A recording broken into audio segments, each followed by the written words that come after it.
बहुत विचित्र प्रथा है। आसाम में तो ब्राह्मण लोग गाय को काट के खाते हैं। हमने रुकवाया था, हमारे प्रोफेसर से रुका होगा या नहीं, फिर हम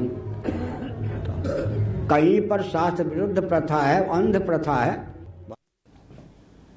সম্পূৰ্ণ গোকাত মিছা কথা আৰু তথ্যৰ ওপৰত প্ৰতিষ্ঠিত নহয়।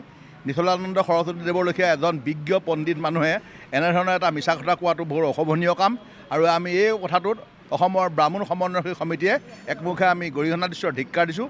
আৰু ব্ৰাহ্মণসকলৰ অন্তৰত যি দুখ পাইছে, এই দুখৰ কাৰণে তেখেতক আমি 3 দিনৰ ভিতৰত তেখেতে দিয়া এই মন্তব্য উঠাই ল'বৰ কাৰণে আমি তেখেতক আহ্বান জনাইছোঁ।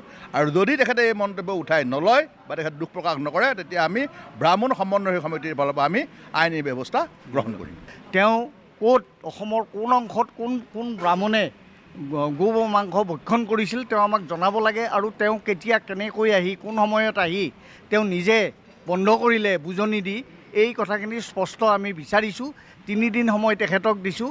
আৰু অন্যথা আমি এইটো সম্পূৰ্ণ গোকাত এটা সমাজৰ মাজত বিভ্ৰান্তি সৃষ্টি কৰাৰ কাৰণে তেওঁ এই ধৰণৰ কথাবিলাক কৈছে। ইয়াত হয়তো কিবা ৰাজনৈতিক অভিসন্ধি আছে। আমি 3 দিন সময়ৰ ভিতৰত তেখেতৰ পৰা স্পষ্টীকৰণ বিচাৰিছোঁ, অন্যথা আমি আইনী ব্যৱস্থাৰ বাবে আগবাঢ়িম। কেনেকৈ তেখেতে জানিলে, কি যুক্তিত তেখেতে অসমীয়া আমাৰ ব্ৰাহ্মণ সমাজক এটা অপবাদ দিলে, এইটো এটা ঘোৰ এটা অপবাদ। গতিকে আমি সহ্য কৰিব নোৱাৰোঁ। ইয়াৰ এটা আমাক নিশ্চয়তা লাগে, তেখেতে কি যুক্তিত ক'লে আমাক এনেকুৱা ধৰণৰ এটা অপবাদ দিলে অসমীয়া ব্ৰাহ্মণ সমাজখিনিক, আমি এইটো সহ্য কৰিব পৰা নাই। এইলৈ তেখেতে এটা ভুল মানে ইয়াত আমাৰ ওচৰত তেখেতে ক্ষমা খুজিব লাগিব। সনাতনী যিটো আমাৰ ধৰ্ম, এইটো আমাৰ আঘাত আনিছে, এইটো আমি সহ্য কৰিব নোৱাৰোঁ।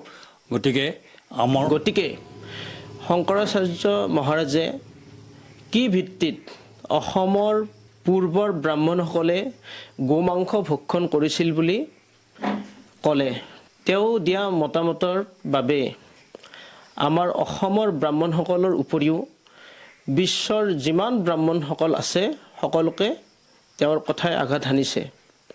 গতিকে ইয়াৰ আমি তীব্ৰ বিৰোধিতা কৰিছোঁ।